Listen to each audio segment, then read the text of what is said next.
Good evening, dear listeners, and welcome to Mira's Morgue of Midnight Madness. Tonight, I will be your guide through the shadowy corners of history, where fiction and reality once collided in the most chilling way. This is the story of the War of the Worlds, directed and narrated by young Orson Welles, the Mercury Theatre on the Air's adaptation of H.G. Wells' sci-fi masterpiece became one of the most infamous broadcasts in radio history. With terrifying realism and groundbreaking sound design, it convinced countless listeners that Earth was under siege by alien invaders. Tonight, we will take you back to that fateful moment, a time when imagination ran wild and the power of storytelling blurred the lines between entertainment and fear. So lock your doors, dim your lights, and tune in if you dare. This is Mira's Morgue of Midnight Madness, and I present to you the Mercury Theatre on the Air's War of the Worlds. Columbia Broadcasting System and its affiliated stations present Orson Welles and the Mercury Theatre on the Air in The War of the Worlds by H.G. Wells.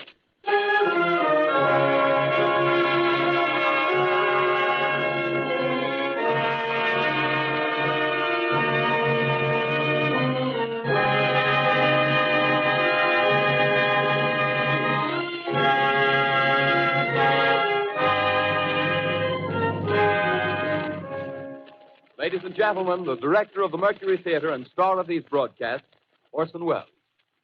We know now that in the early years of the 20th century, this world was being watched closely by intelligences greater than man's, and yet as mortal as his own.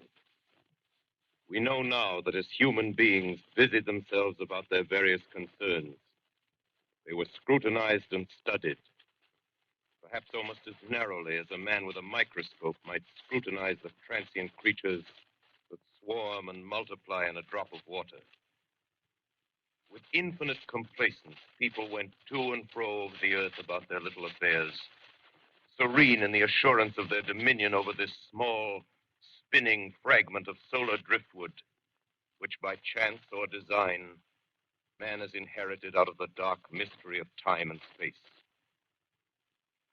Yet across an immense ethereal gulf, minds that are to our minds as ours are to the beasts in the jungle, intellects vast, cool, and unsympathetic, regarded this earth with envious eyes and slowly and surely drew their plans against us.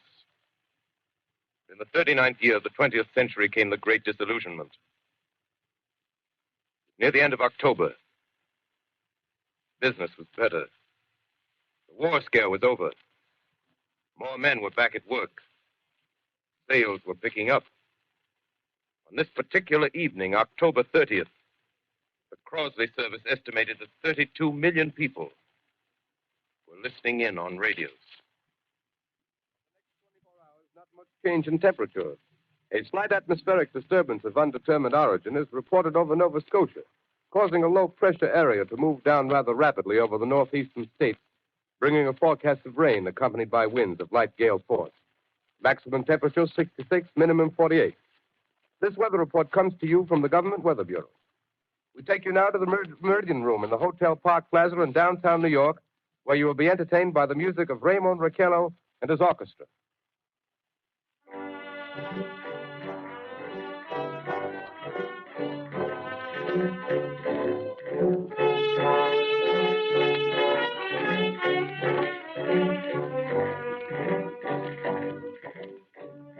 Good evening, ladies and gentlemen.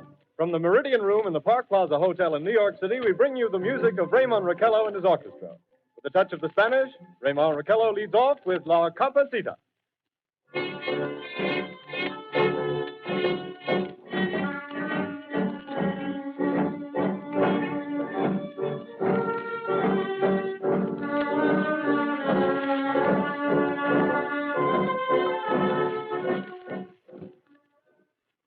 Ladies and gentlemen, we interrupt our program of dance music to bring you a special bulletin from the Intercontinental Radio News.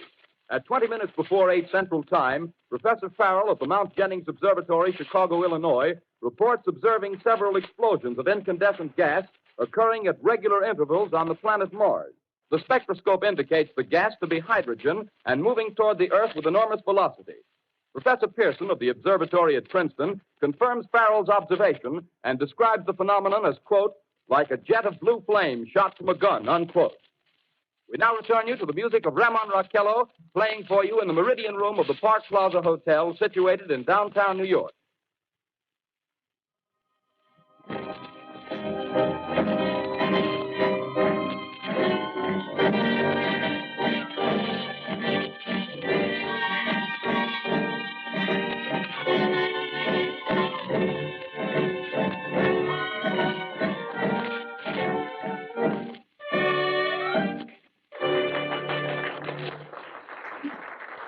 And now a tune that never loses favor, the ever-popular Stardust, Raymond Raquello and his orchestra.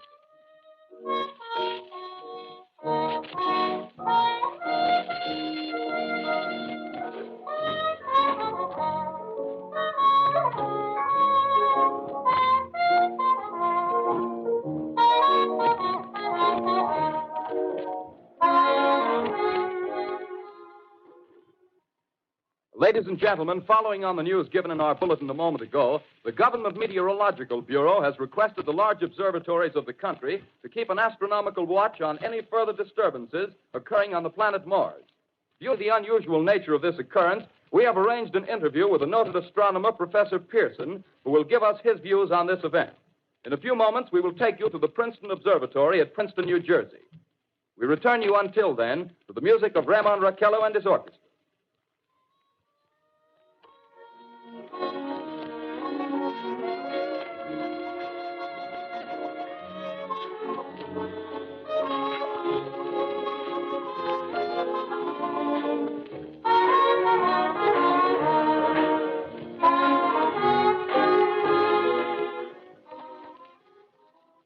We are ready now to take you to the Princeton Observatory at Princeton, where Carl Phillips, our commentator, will interview Professor Richard Pearson, famous astronomer.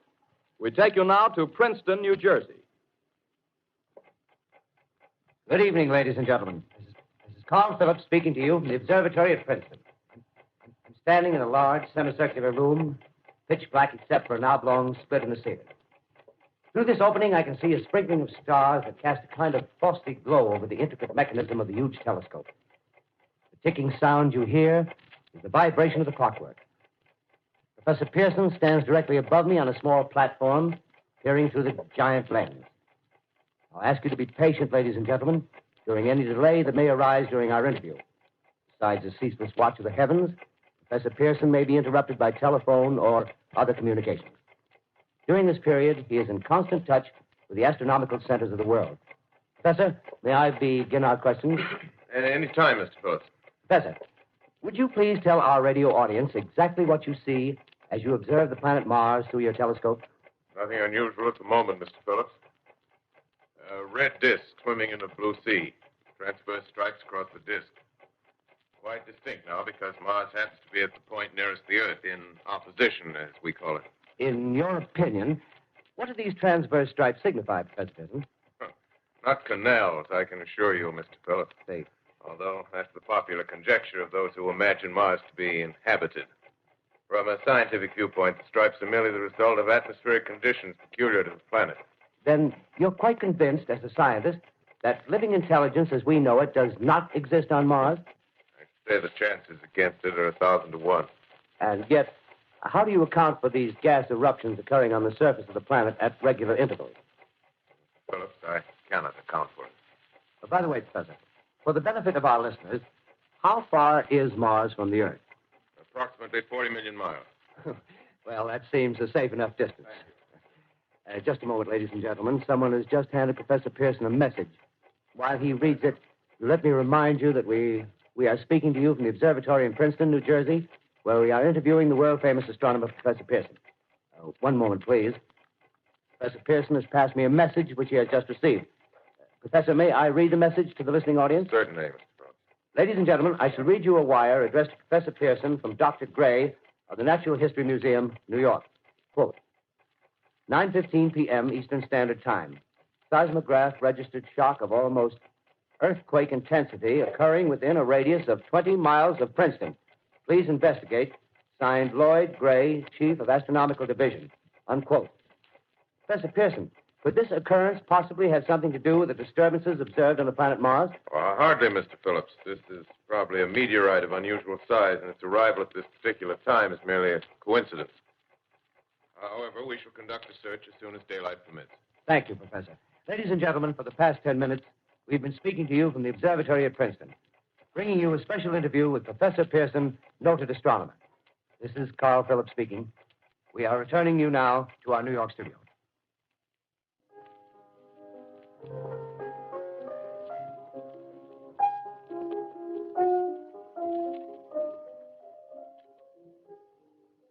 Ladies and gentlemen, here is the latest bulletin from the Intercontinental Radio News. Toronto, Canada.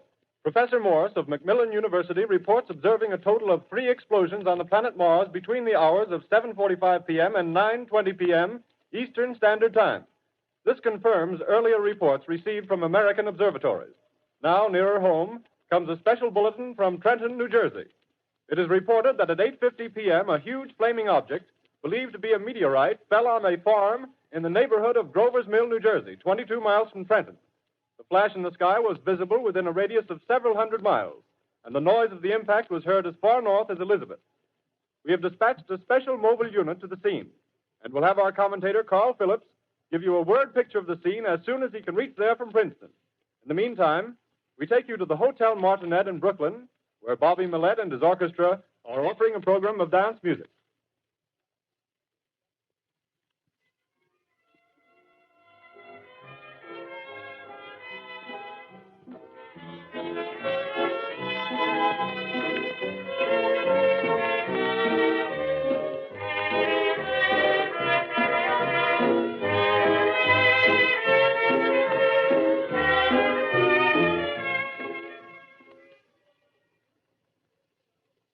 We take you now to Grover's Mill, New Jersey.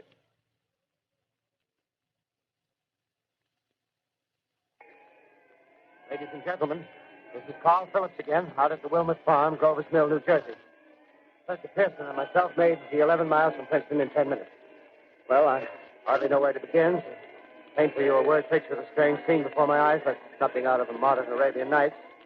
Well, I just got here. I haven't had a chance to look around yet. I guess that's it. Yes, I guess that's the thing directly in front of me, half buried in a vast pit. Must have struck with terrific force. The ground is covered with splinters of a tree. It must have struck on its way down. But I can see the object itself doesn't look very much like a meteor. At least not the meteors I've seen. It looks more like a huge cylinder. Has a diameter of, what would you say, Professor Pearson? What's that?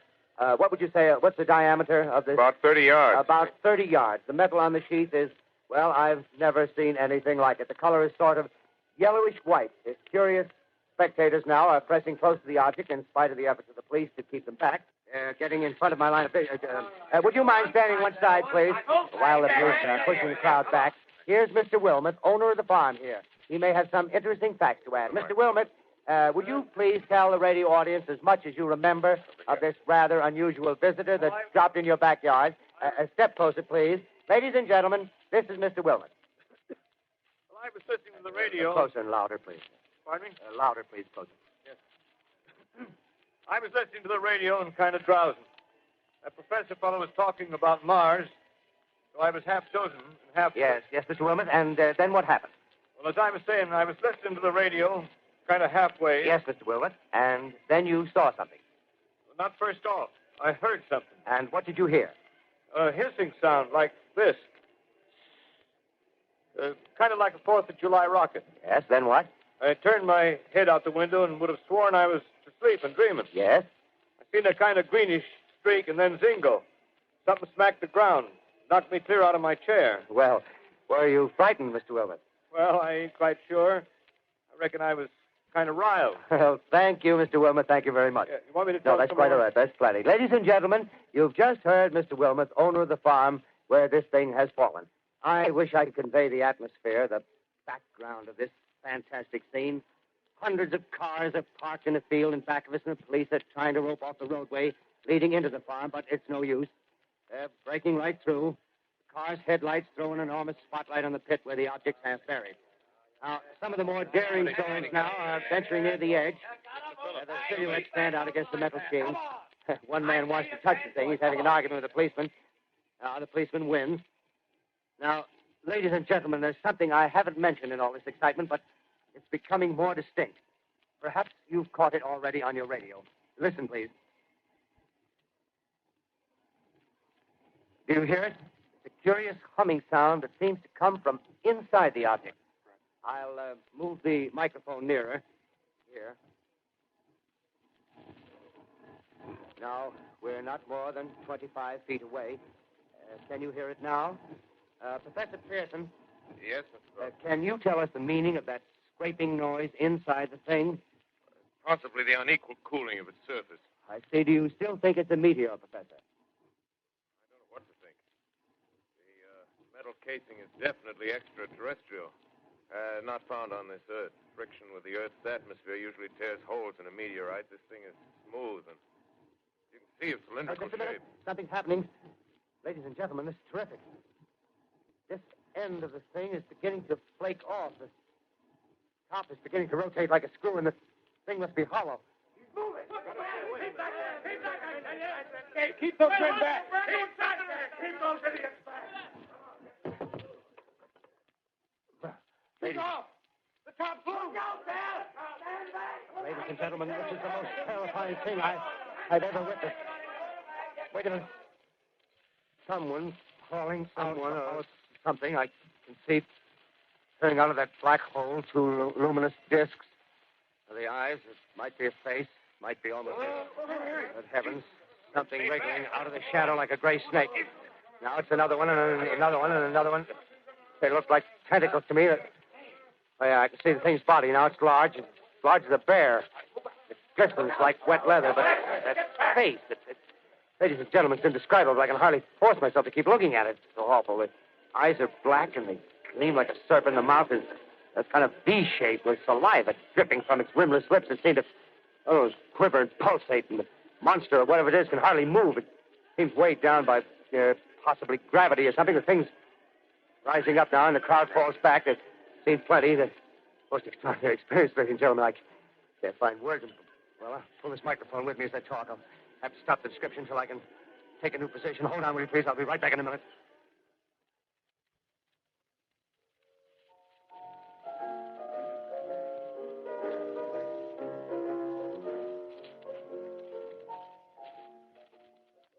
We are bringing you an eyewitness account of what's happening on the Wilmuth Farm, Grover's Mill, New Jersey.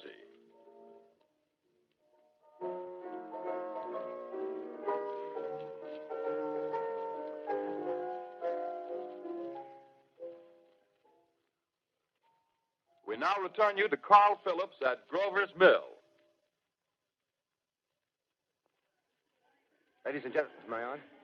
Ladies and gentlemen, here I am, back of a stone wall that adjoins Mr. Wilmuth's garden. From here, I get a sweep of the whole scene. I'll give you every detail as long as I can talk and as long as I can see. The more state police have arrived. They're drawing up a cordon in front of the pit. About 30 of them.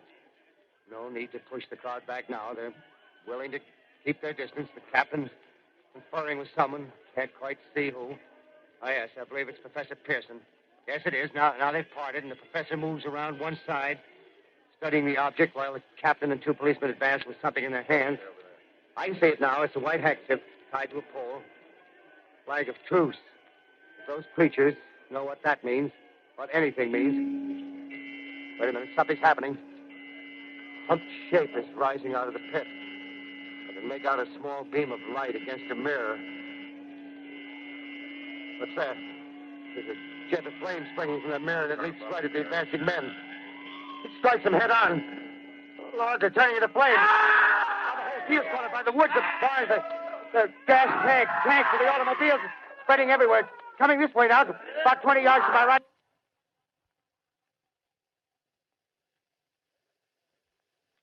Ladies and gentlemen, due to circumstances beyond our control, we are unable to continue the broadcast from Grover's Mill. Evidently, there's some difficulty with our field transmission. However, we will return to that point at the earliest opportunity. In the meantime, we have a late bulletin from San Diego, California. Professor Indelkoffer, speaking at a dinner of the California Astronomical Society, expressed the opinion that the explosions on Mars are undoubtedly nothing more than severe volcanic disturbances on the surface of the planet. We continue now with our piano interlude.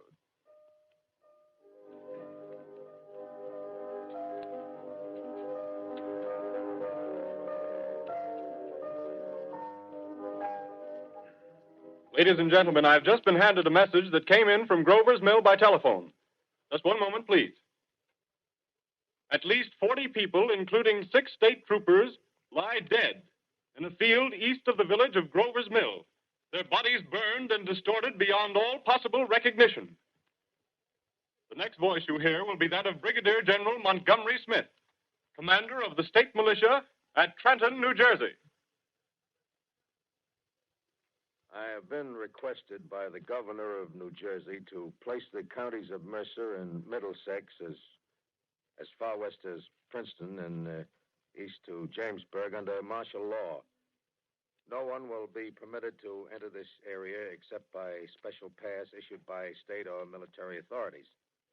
4 companies of state militia are proceeding from Trenton to Grover's Mill and will aid in the evacuation of homes within the range of military operations. Thank you. You have just been listening to General Montgomery Smith, commanding the state militia at Trenton. In the meantime, further details of the catastrophe at Grover's Mill are coming in.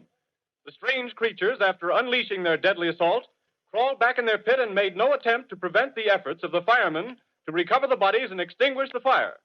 The combined fire departments of Mercer County are fighting the flames which menace the entire countryside. We have been unable to establish any contact with our mobile unit at Grover's Mill, but we hope to be able to return you there at the earliest possible moment. In the meantime, we take you to... Just one moment, please. Ladies and gentlemen, I have just been informed that we have finally established communication with an eyewitness of the tragedy. Professor Pearson has been located at a farmhouse near Grover's Mill, where he has established an emergency observation post. As a scientist, he will give you his explanation of the calamity. The next voice you hear will be that of Professor Pearson, brought to you by direct wire. Professor Pearson.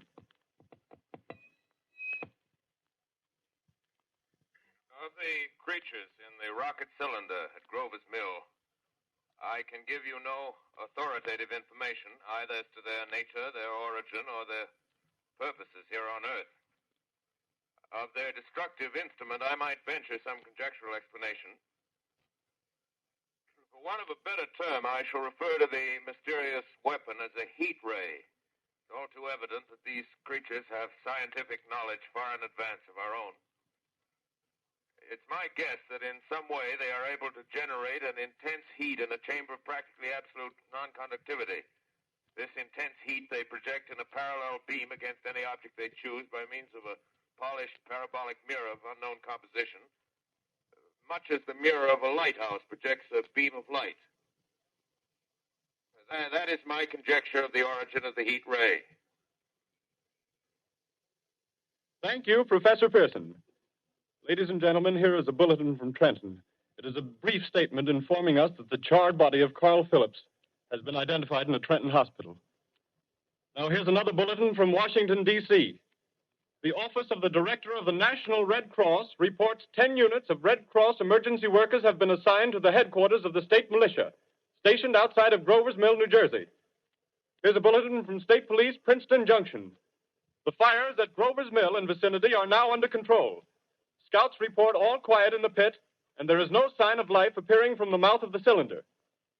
Now, ladies and gentlemen, we have a special statement from Mr. Harry McDonald, Vice President in charge of operations. We have received a request from the state militia of Trenton to place at their disposal our entire broadcasting facilities.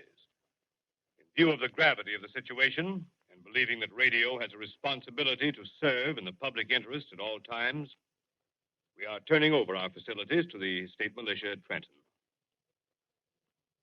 We take you now to the field headquarters of the state militia near Grover's Mill, New Jersey.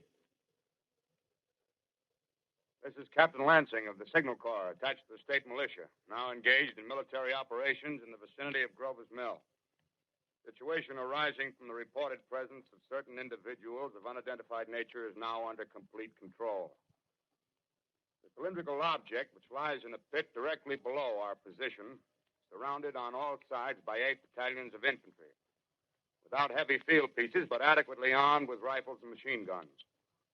All cause for alarm, if such cause ever existed, is now entirely unjustified. Things, whatever they are, do not even venture to poke their heads above the pit. I can see their hiding place plainly in the glare of the searchlights here. With all their reported resources, these creatures can scarcely stand up against heavy machine gun fire. Anyway, it's an interesting outing for the troops.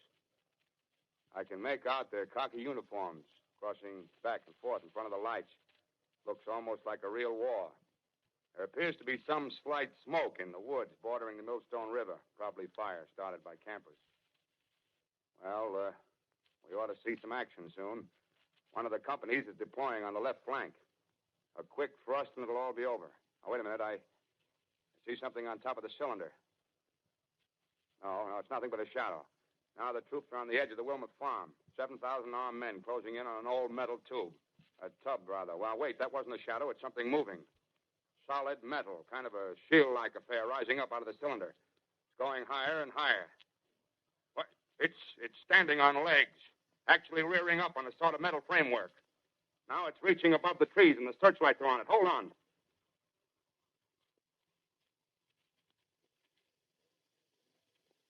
Ladies and gentlemen, I have a grave announcement to make.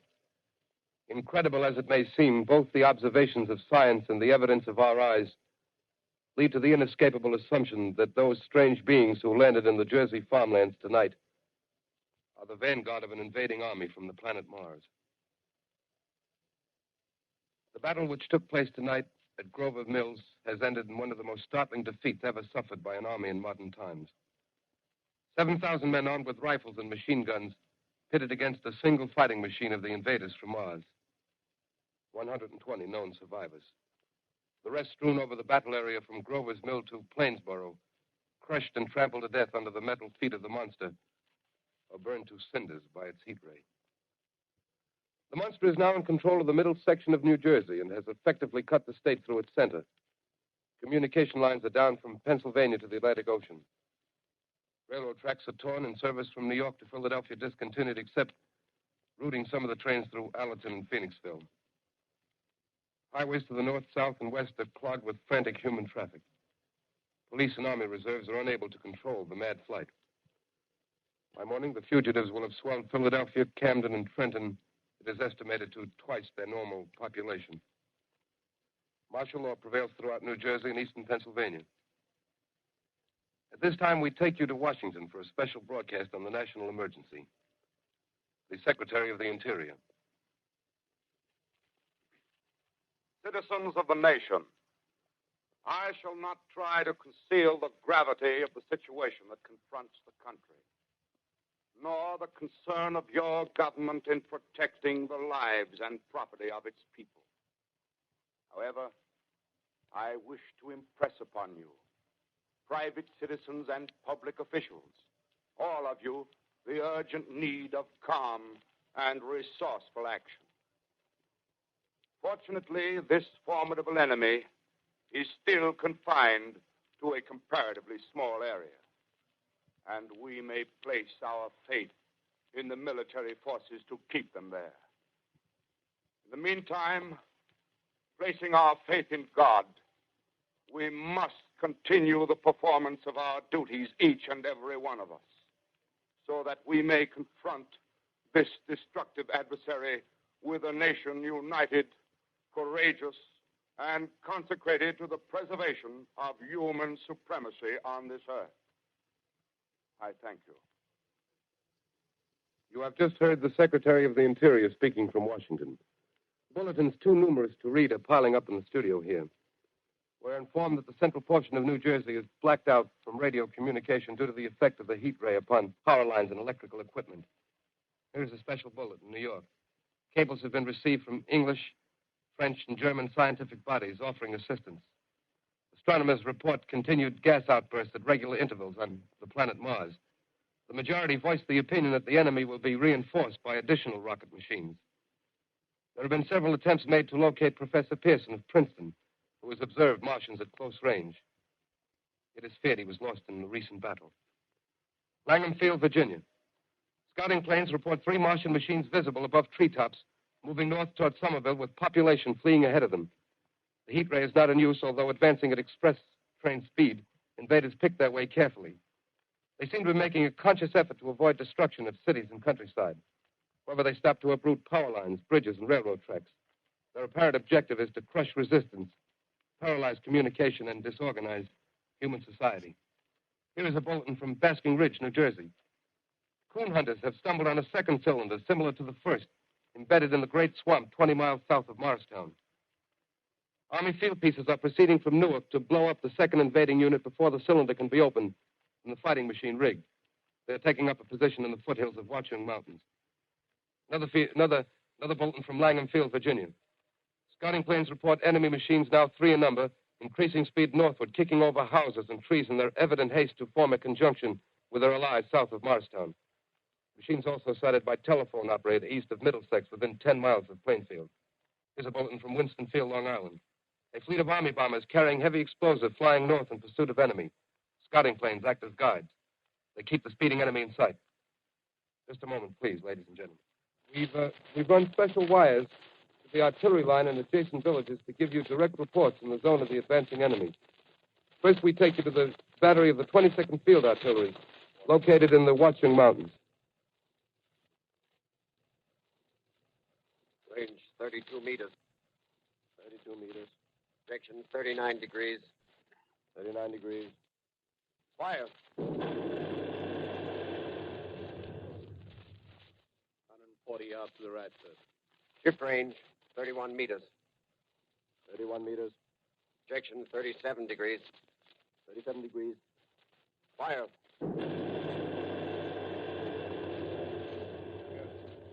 Hit, sir. Got the tripod of one of them. That's off. The others are trying to repair it. Quick, get the range. Shift 30 meters. 30 meters. Projection 27 degrees. 27 degrees. Fire. Can't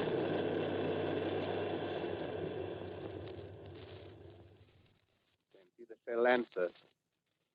Letting off a smoke. What is it? Black smoke, sir. Moving this way. Lying close to the ground. Moving fast. Put on gas masks.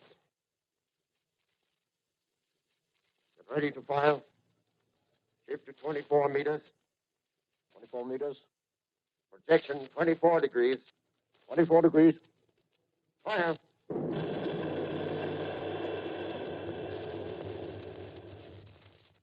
Still can't see, sir. Smoke's coming nearer. Get the range. 53 meters. 23 meters. 23 meters. 22. 22 degrees.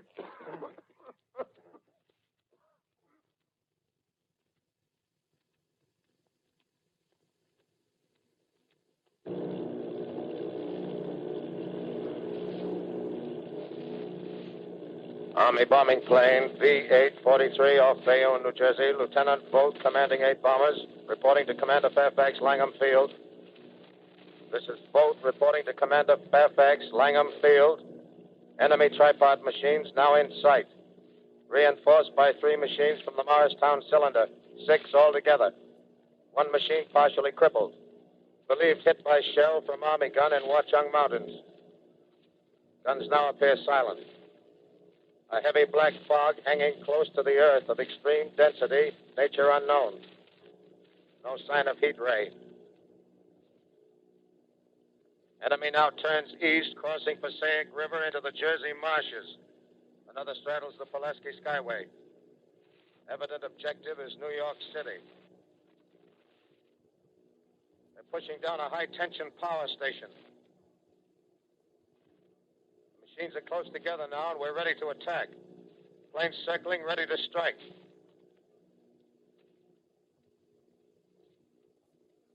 A 1,000 yards and we'll be over the first.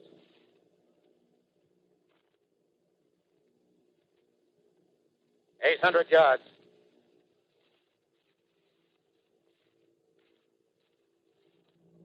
600.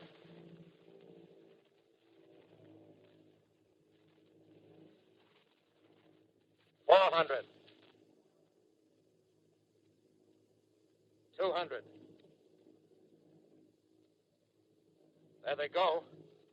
The giant arm raised. Green flash. They're spraying us with flame. 2,000 feet. Engines are giving out. No chance to release bombs. Only one thing left. Drop on them, plane and all. We're diving on the first one. Now the engine's gone. 8.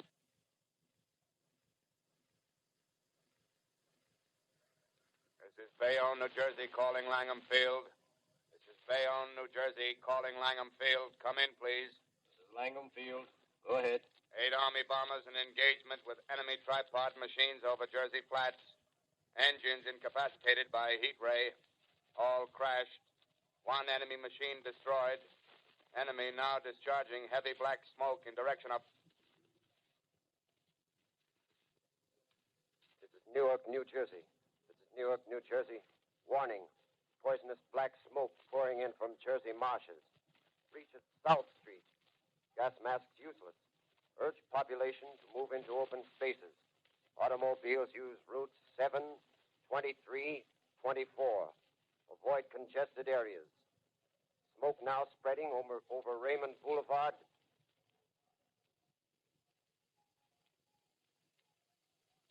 X2L calling CQ, 2X2L calling CQ, 2X2L calling 8X3R. Come in, please.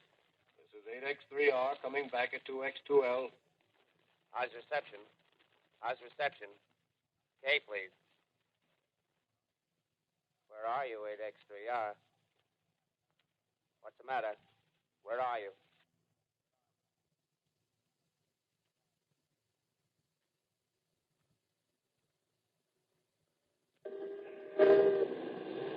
I'm speaking from the roof of Broadcasting Building.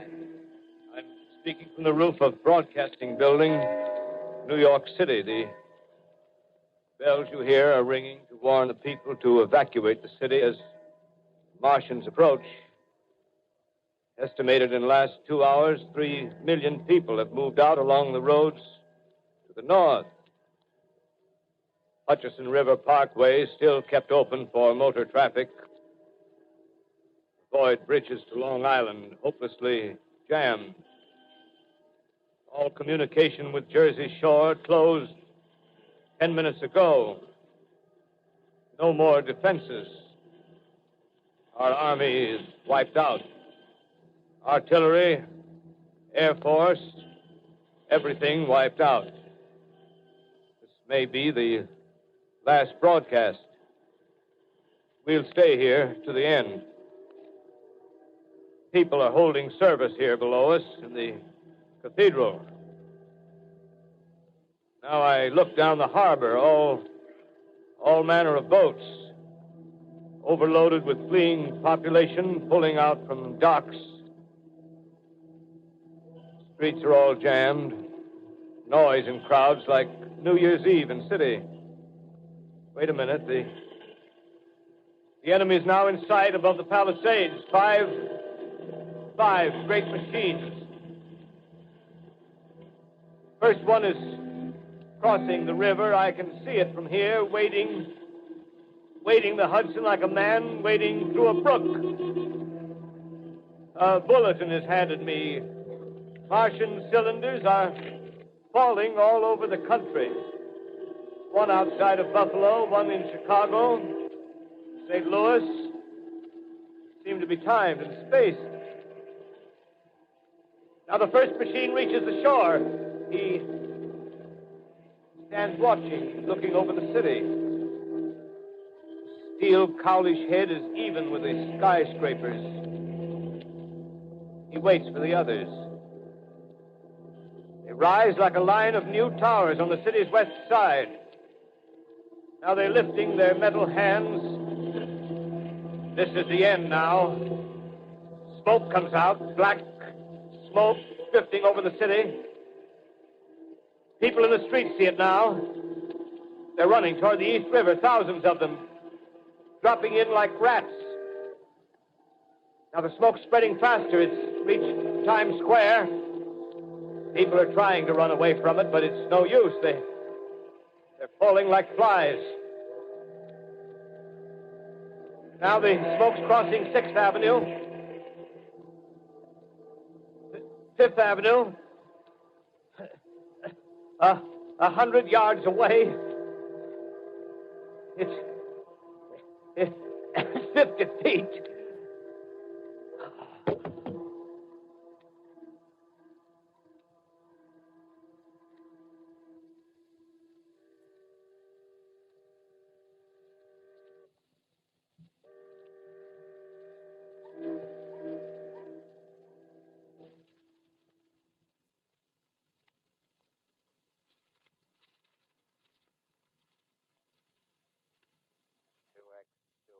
Calling CQ. 2X2L calling CQ. 2X2L calling CQ, New York. Isn't there anyone on the air? Isn't there anyone on the air? Isn't there anyone? 2X2L.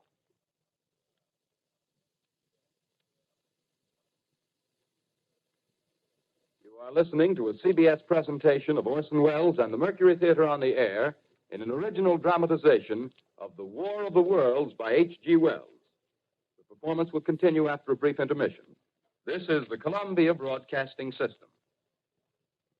The War of the Worlds by H.G. Wells, starring Orson Welles and the Mercury Theatre on the Air.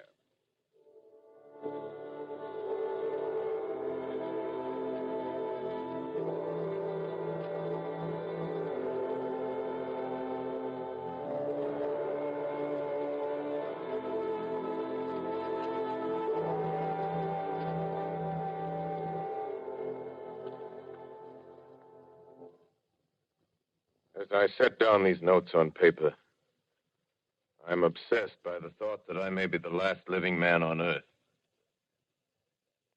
I've been hiding in this empty house near Grover's Mill, a small island of daylight cut off by the black smoke from the rest of the world.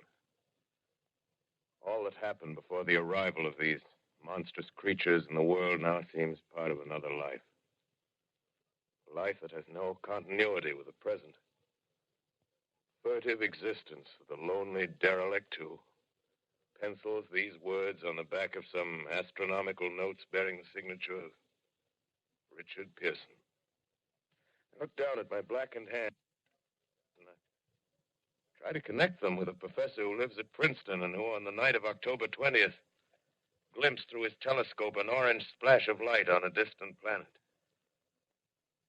My wife, my colleagues, my students, my books, my observatory, my world. Where are they? Did they ever exist? Am I Richard Pearson? What day is it? Do days exist without calendars? Does time pass when there are no human hands left to wind the clocks? In writing down my daily life, I tell myself I shall preserve human history between the dark covers of this little book that was meant to record the movements of the stars. But to write, I must live, and to live, I must eat. Find moldy bread in the kitchen and an orange not too spoiled to swallow.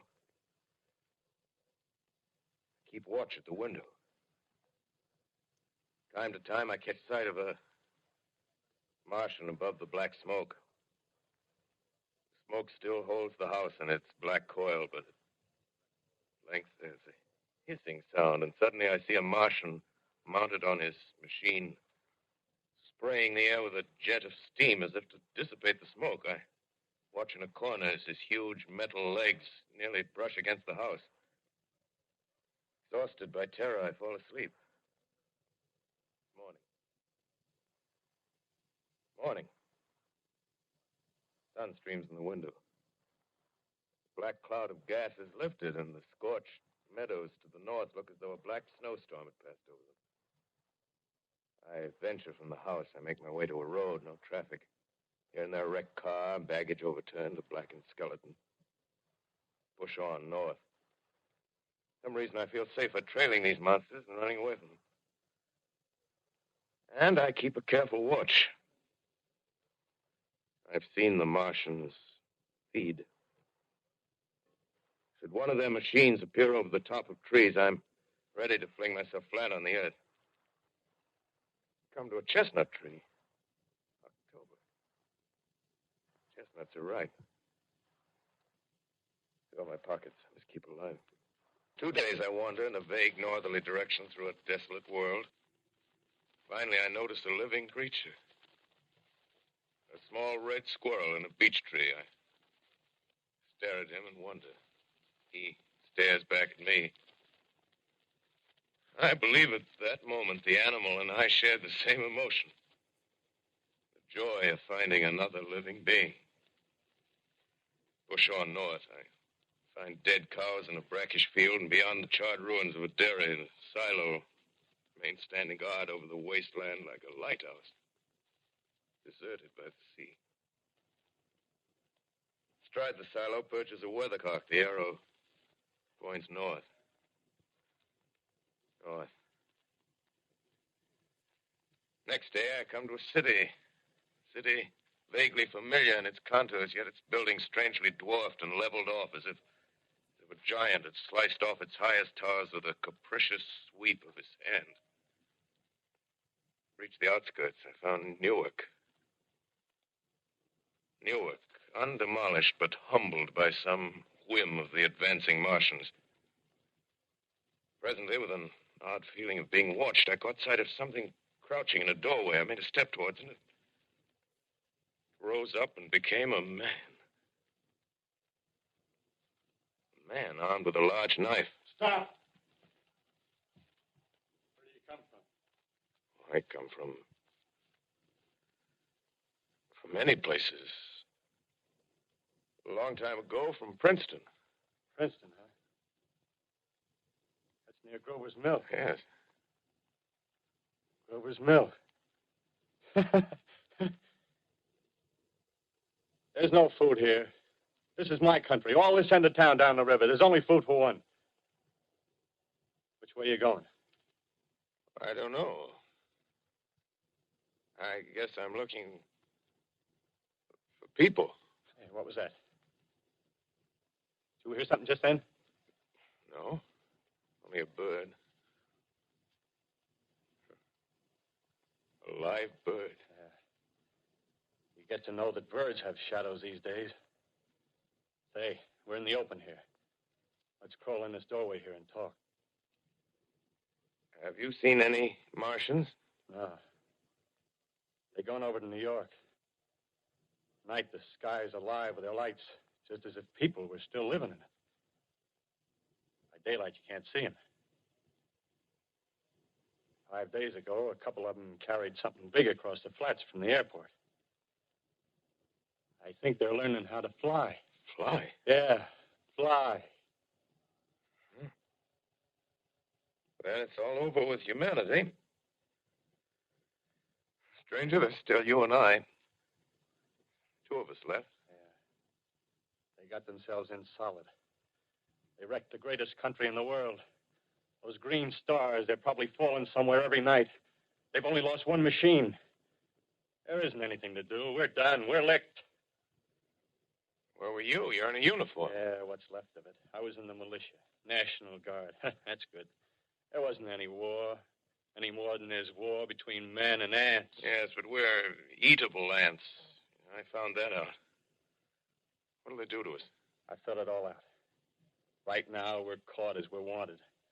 A Martian only has to go a few miles to get a crowd on the run. But they won't keep on doing that. They'll begin catching us systematic, like keeping the best and storing us in cages and things. They haven't begun on us yet. Not begun. Not begun. All that's happened so far is because we don't have sense enough to keep quiet. Bothering them with guns and such stuff and losing our heads and rushing off in crowds. No, instead of our rushing around blind, we got to fix ourselves up. Fix ourselves up according to the way things are now. Cities, nations, civilization, progress. Yes, but if that's so, what is there to live for? Well, there won't be any more concerts for 1,000,000 years or so, and no nice little dinners at restaurants. If it's amusement you're after, I guess the game's up. What is there left? Life, that's what. I want to live. Yeah, and so do you. We're not going to be exterminated. And I don't mean to be caught either. Tamed and fattened and bred like an ox. What are you going to do? I'm going on. Right under their feet. I got a plan. We men as men, we're finished. We don't know enough. We got to learn plenty before we got a chance. We've got to live and keep free while we learn, see? I've thought it all out, see? Well, tell me the rest. Well, it isn't all of us that are made for wild beasts. That's what it got to. That's what it got to be. That's why I watched you. Watched you. All those little office workers that used to live in these houses. They be no good. They haven't any stuff in them. They used to run off to work. I've seen hundreds of them running to catch their commuter's train in the morning, afraid they'd get canned if they didn't. Running back at night, afraid they wouldn't be in time for dinner. Lives insured and a little invested in case of accidents. Yeah, and on Sundays, worried about the hereafter. Well, the Martians, they'll be a godsend for those guys. Nice roomy cages, good food, careful breeding, no worries. Yeah, after a week or so of chasing around the fields on empty stomachs, they'll come and be glad to be caught. You've thought it all out, haven't you? Sure, you bet I have. That isn't all. These Martians are going to make pets of some of them. Train them to do tricks. Who knows? Get sentimental over the pet boy who grew up and had to be killed. Yeah. And some, maybe, they'll train to hunt us. Oh, no, it's impossible. Human. Yes, they will. There's men who do it gladly. If one of them ever comes after me, by... In the meantime, you and I and others like us, where are we to live when the Martians own the Earth? I got it all figured out. We'll live underground. I've been thinking about the sewers. Under New York, there are miles and miles of them. The main ones, they're big enough for anybody. Then there's cellars, vaults, underground storerooms, railway tunnels, subways. You begin to see, huh? We'll get a bunch of strong men together. No weak ones. That rubbish, out. As you meant me to go. All right. Give you a chance, didn't I? Won't quarrel about that. Go on. Well, we got to make safe places for us to stay in, see? Get all the books we can. Science books. That's where men like you come in, see? We raid the museums. We'll even spy on the Martians. May not be so much we have to learn before... Listen. Just imagine this. 4 or 5 of their own fighting machines suddenly start off. Heat rays right and left. Not a Martian in them. Not a Martian in them, see? But men. Men who've learned the way how. Maybe in our time. Gee. Imagine having one of them lovely things with a heat ray wide and free. We'd turn it on Martians. We'd turn it on men. We'd bring everybody down on their knees. That's your plan. You, me, a few more of us. We'd own the world. I see. Hey, what's the matter? Where are you going? Not to your world. Bye, stranger. Well, after parting with the artilleryman, I came at last to the Holland Tunnel. I entered that silent tube. Anxious to know the fate of the great city on the other side of the Hudson. Cautiously, I came out of the tunnel and made my way up Canal Street. Reached 14th Street, and there again were black powder and several bodies and an evil, ominous smell from the gratings of the cellars of some of the houses. I wandered up through the 30s and 40s, stood alone on Times Square. Caught sight of a lean dog running down 7th Avenue with a piece of dark brown meat in his jaws and a pack of starving mongrels at his heels. Made a wide circle around me as though he feared I might prove a fresh competitor. Walked up Broadway in the direction of that strange powder, past silent shop windows, displaying their mute wares to empty sidewalks. Past the Capitol Theater, silent, dark.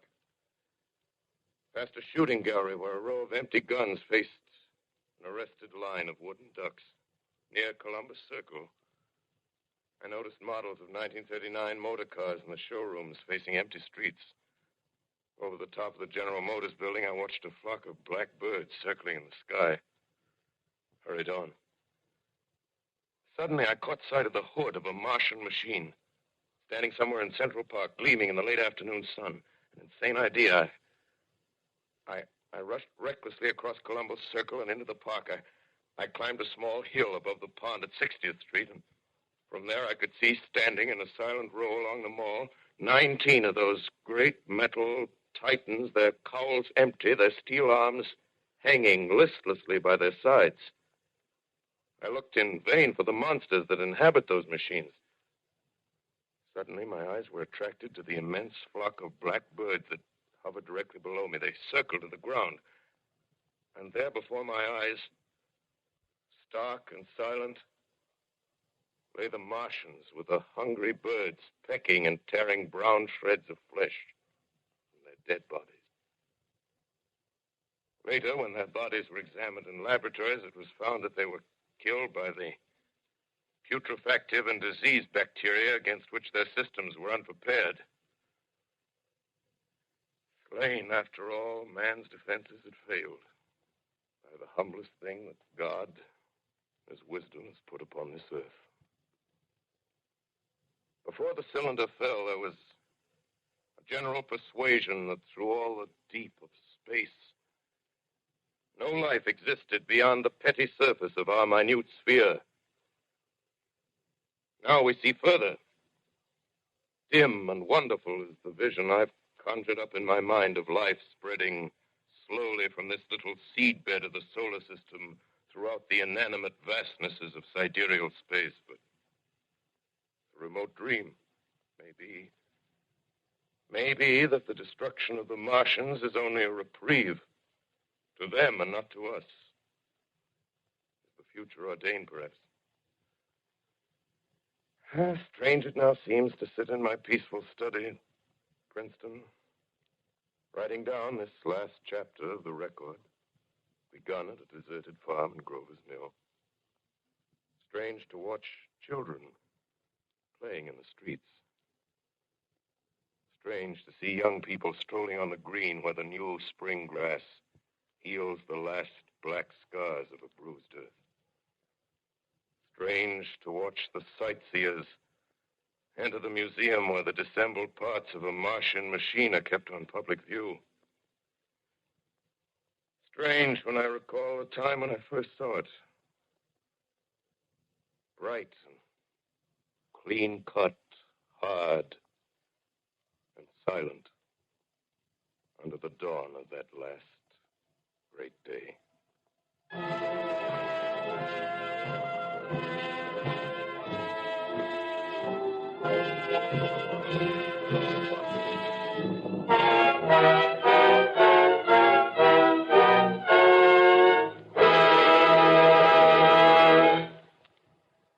This is Orson Welles, ladies and gentlemen. Out of character, to assure you that the War of the Worlds has no further significance than as the holiday offering it was intended to be. The Mercury Theatre's own radio version of dressing up in a sheet and jumping out of a bush and saying boo. Starting now, we couldn't soap all your windows and steal all your garden gates. By tomorrow night, so we did the best next thing. We annihilated the world before your very ears and utterly destroyed the CBS. You will be relieved, I hope, to learn that we didn't mean it and that both institutions are still open for business. So goodbye, everybody, and remember, please, for the next day or so, the terrible lesson you learned tonight. That grinning, glowing, globular invader of your living room is an inhabitant of the pumpkin patch, and if your doorbell rings and nobody's there, that was no Martian. It's Halloween.